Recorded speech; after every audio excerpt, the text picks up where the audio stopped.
Hello everyone, आप सबकी चैती channel law for everyone में मैं आपका दोस्त अधिवक्ता जयेश पी चांदेकर आपका तहे दिल से स्वागत करता हूँ। दोस्तों, जैसे कि लास्ट टाइम मैंने आपको बोला था कि अपने इस चैनल पे आपके लिए बहुत सारे गेस्ट लेक्चर आएंगे, तो आज हम बात करने वाले हैं कि कायदे में अंग्रेजी भाषा कितनी जरूरी है।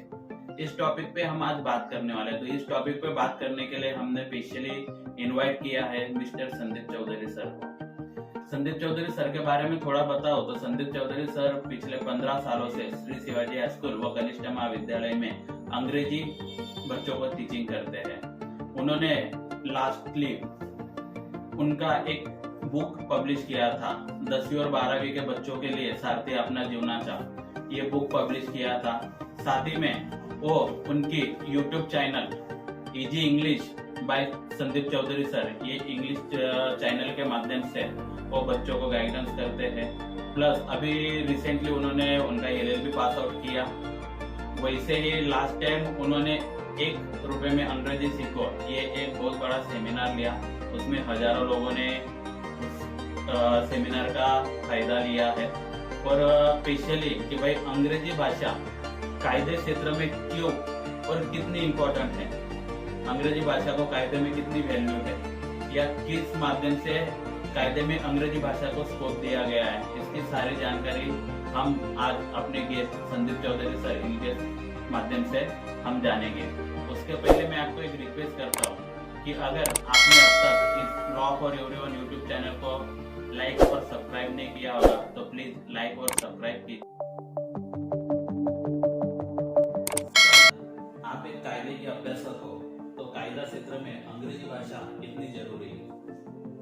अगर आप लीगल सिस्टम के बारे में सोचते हो, लीगल सिस्टम में आपको आगे स्टडी करना है, करियर करना है, तो अंग्रेजी बहुत आवश्यक है। क्योंकि हमारे आर्टिकल इंडियन कॉन्स्टिट्यूशन में 346 ये जो आर्टिकल है, इसमें एक बात उनमें मेंशन की गई है कि अगर दो स्टेट में कुछ वाद या कुछ आर्गुमेंट्स होते हैं, अगर राजस्थान का आर्गुमेंट तमिलनाडु से होता है तो वहां पे लैंग्वेज का प्रॉब्लम आ सकता है, तो वहां पे English that should be the use for communication. So उस का सॉल्यूशन लाने के लिए अंग्रेजी आवश्यक है। तो लॉ क्षेत्र में भी अंग्रेजी आपको आनी आवश्यक है। ओके सर, कायदा क्षेत्र में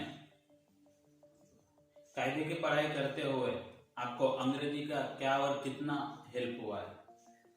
अगर आपको अंग्रेजी आती है तो जो मेन कंसेप्ट, कोर कंसेप्ट जो लॉ क्षेत्र के होते हैं, जो मेन जजमेंट होते हैं, वह इंग्लिश में दिए जाते हैं।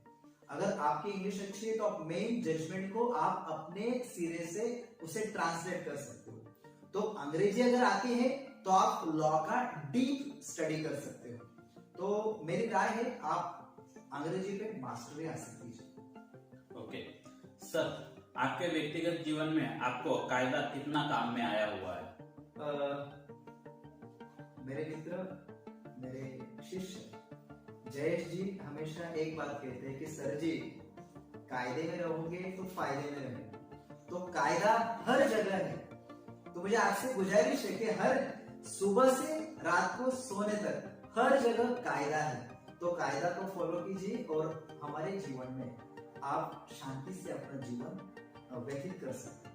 सर, आप पेशे से एक टीचर हो, तो आपके क्षेत्र में आपको कायदे की कितनी मदद हुई है? टीचिंग क्षेत्र में भी हमें बहुत सारे दुविधा, समस्या, प्रॉब्लम्स आते हैं और उसका सॉल्यूशन हमें जब फाइंड आउट करना है तो हमें लॉ की ही मदद लेनी है। तो सुबह से लेकर शाम तक या रात के सोने तक कायदा हमें आवश्यक है। वैसे ही टीचिंग क्षेत्र में आज बहुत सारी ऐसी चीजें जो हमें लॉ रिलेटेड होती है और हमें उसका स्टडी करना होता है। सर, बच्चों को आप स्कूल में कोई लीगल एक्टिविटी करवाते हो? यस, लीगल एक्टिविटी बहुत करना। यस, हम बच्चों को कभी कभार हम लॉ के कुछ सेमिनार रखते हैं, लॉयर्स को हम बुलाते हैं स्कूल में, उन्हें बच्चों को मार्गदर्शन करते हैं और इनसे कि जीवन में लॉ क्या है, उसका मूल्य क्या है, उसका वैल्यू क्या है, उसे समझने के लिए हम छोटे मोटे प्रोग्राम्स उनका हम सेमिनार के थ्रू हम ऑर्गेनाइज करते हैं। Okay sir. सर, आप श्री स्वामी समर्थ परिवार से हो, वहां पर लीगल सेल एक भाग होता है, उसके बारे में बताइए। यस, मैं श्री स्वामी समर्थ परिवार से बिलोंग करता हूँ और मुझे बहुत प्राउड है कि मैं उस परिवार से जुड़ा हूँ।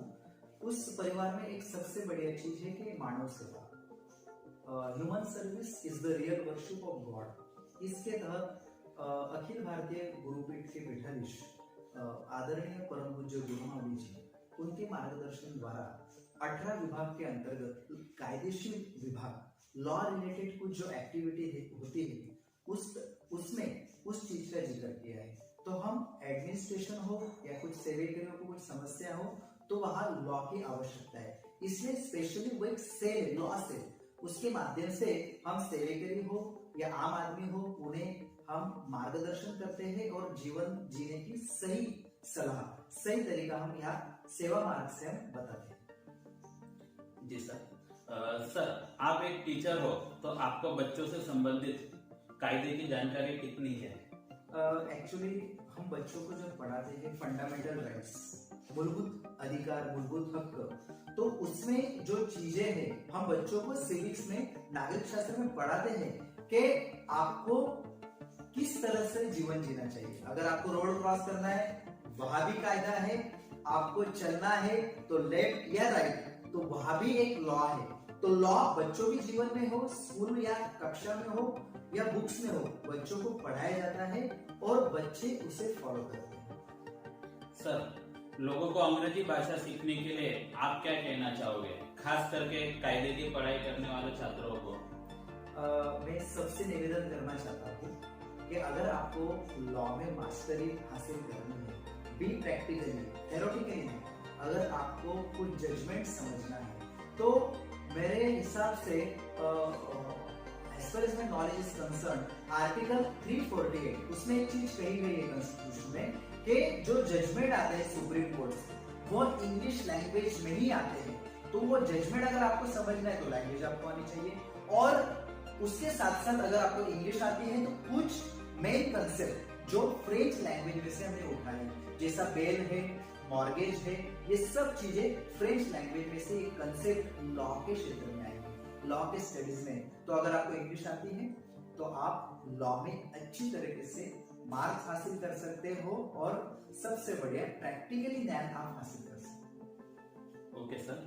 सर, आप एक यूट्यूबर हो, आपको इस क्षेत्र में अंग्रेजी और कायदे का क्या और कितना काम आता है? Actually I am YouTuber of English language. मैं मेरे चैनल के माध्यम से अंग्रेजी का ज्ञान और स्वामी समर्थ महाराज जी के भी हम वीडियो ऐसे पब्लिश करते हैं, और उसके माध्यम से क्या होता है कि हम जब कुछ वीडियोस दूसरे के उठा के उसमें कुछ भी एडिटिंग ना करते हुए अगर उसको अपलोड करते हैं तो पहले यूट्यूब आपको नोटिस भेजता है कि copyright claim, that should be the notice, वो एक नोटिस होती है। अगर आपने 2 बार 3 बार अगर ये और गलती की तो आपको स्ट्राइक लगता है। कॉपीराइट स्ट्राइक अगर 3 आते हैं तो आपका चैनल वहां डिलीट हो सकता है। सो मुझे आपसे रिक्वेस्ट है कि यहाँ भी लॉ आता है, यानी यूट्यूब क्षेत्र में अगर काम करते हो तो आपको लॉ की जानकारी भी आवश्यक है। तो मुझे आपसे निवेदन है कि लॉ की यूट्यूब क्षेत्र से अगर आपको भविष्य में यूट्यूब में करियर करना है तो इस चीज को भी आपके जहन में आपको रखनी है। सर, आपके यूट्यूब चैनल के बारे में थोड़ा सा सबको बताइए। एक्चुअली मेरा इंग्लिश का यूट्यूब चैनल है, easy English by Sandeep Chaudhary sir. इस चैनल के माध्यम से यानी इन कोविड पैंडेमिक जब बच्चों का कुछ शैक्षणिक उनके इकोनॉमिकल कुछ लॉसेस होते थे तब मुझे वो चीज मेरे दिमाग में आई और ये यूट्यूब चैनल में स्टार्ट किया। अच्छा रिस्पॉन्स मिला, 2000 हमने क्रॉस कर लिए सब्सक्राइबर। जल्दी हम मोनेटाइजेशन की तरफ बढ़ रहे हैं और हमारे सब्सक्राइबर भी बढ़ रहे हैं। अभी इंग्लिश टू मराठी यह चैनल काम कर रहा है, आगे जल्दी ही दिवाली के आसपास हम English to Hindi channel, Hindi भाषिक में हम हिंदी लैंग्वेज में हम स्टार्ट करने वाले हैं, जिससे आप इंग्लिश का बेस, आपका फाउंडेशन मजबूत कर सकते हैं। जी सर, एक आपको आखिरी सवाल। सर, आप इस चैनल के बारे में क्या बोलना चाहोगे और इस चैनल के माध्यम से जन समुदाय तक क्या मैसेज देना चाहोगे? यस, जयेश जी ने जो चैनल स्टार्ट किया है लॉ फॉर एवरीवन, उसका मीनिंग ही डीप है, लॉ फॉर एवरीवन, यानी ये जो कायदे की जानकारी सबके लिए है। तो अगर आपको कुछ भी समस्या आती हो, क्योंकि जीवन में हर चीज आज लॉ में पाई जाती है। तो अगर जीवन में आपको कुछ समस्या हो तो लॉ फॉर एवरीवन इस चैनल पे आगे वीडियो अपलोड होते रहेंगे और क्या जानो आपकी समस्या का समाधान उस वीडियो में आप JST के माध्यम से आप करवा सकते हो, या उन्हें पर्सनली आप मीटअप करके या उन्हें कमेंट्स डाल के आप आपकी समस्या उनके सामने पुटअप कीजिए और कम समय में आपका समस्या का समाधान कर लीजिए। इसलिए law for everyone channel that should be the best channel in legal system और इन लीगल स्टडी। सो उनके चैनल को भी आप सब्सक्राइब कीजिए और लॉ की जानकारी या लॉ का ज्ञान आप आसानी से बढ़ा सकते हैं। Okay, thank you so much sir.